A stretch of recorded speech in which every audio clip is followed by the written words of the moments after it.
Perkenalkan, nama saya Muhammad Fahri Rizali. Perkenalkan, nama saya Sultan.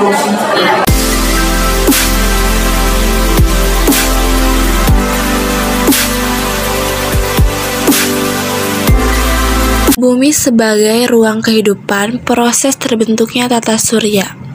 Teori plantesimal adalah salah satu teori pembentukan tata surya yang menjelaskan bagaimana bumi dan planet-planet lainnya terbentuk. Teori plantesimal dikemukakan oleh seorang ahli geologi bernama Thomas Schroeder Hamberlin dan seorang astronom bernama Forrest Ray Moulton. Keduanya berasal dari Amerika Serikat. Dilansir dari Science pada tahun 1904, Hamberlin dan Moulton mengatakan bahwa tata surya terbentuk dari gas yang ditarik keluar dari matahari. Gas tersebutlah yang akan membentuk planet dan disebut sebagai plantesimal. Sekitar 4,6 miliar tahun yang lalu, matahari telah terbentuk, namun tata surya juga bumi belum terbentuk. Menurut teori plantesimal, ada suatu bintang masif yang lewat dekat dengan matahari. Jaraknya yang dekat menyebabkan gravitasi keduanya saling menarik dan menghasilkan pasang pada permukaan matahari. Ketika bintang tersebut bergerak menjauhi matahari, pasang pada permukaan matahari ikut tertarik, menyebabkan serpihan gas yang terpisah.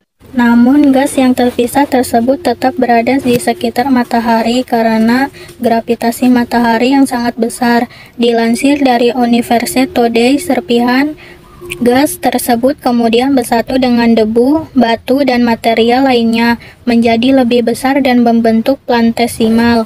Plantesimal memiliki ukuran yang beragam, dari mulai beberapa kilometer saja hingga ratusan kilometer. Plantesimal yang terbentuk tetap berada dalam gravitasi matahari dan kemudian mendingin. Plantesimal memiliki cakram yang terus berputar dan merupakan cikal bakal inti planet. Inti planet terus berputar mengakibatkan suhu tinggi dan membuatnya tetap dalam keadaan cair. Namun bagian luas plantesimal mendingin dan memadat membentuk planet.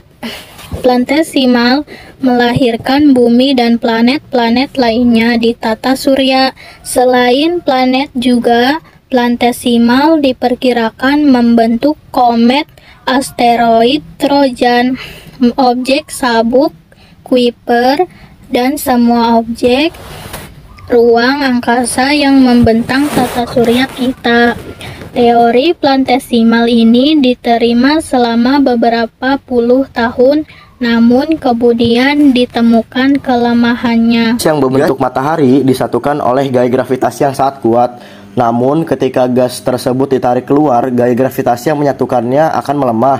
Dilansir dari How Stuff Works, hal tersebut membuat gas memuai karena panasnya sendiri dan hampir akan hilang sebelum kondensasi terjadi.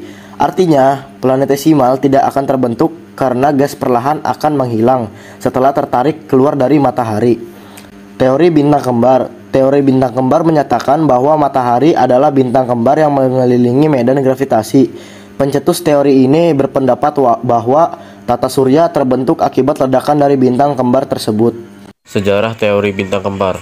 Teori bintang kembar pertama kali dikemukakan pada tahun 1930 oleh ahli astronomi berkebangsaan Inggris yaitu Raymond Arthur Eagleton. Menurut Eagleton, tata surya terbentuk dari dua buah bintang yang kemudian salah satunya hancur dan membentuk menjadi planet, sedangkan bintang yang tidak meledak dikenal dengan nama matahari. Ini adanya telah dilakukan penelitian terhadap tata surya lain. Ternyata ditemukan bahwa ada tata surya yang memiliki bintang kembar. Oleh sebab itu, Eagleton menyatakan bahwa tata surya ini terbentuk dari proses meledaknya bintang kembar. Mengutip dari modul geografi kelas 10 yang diterbitkan oleh Kementerian Pendidikan dan Kebudayaan, pada awalnya di tata surya ada dua buah bintang kembar, yaitu matahari dan kembarannya.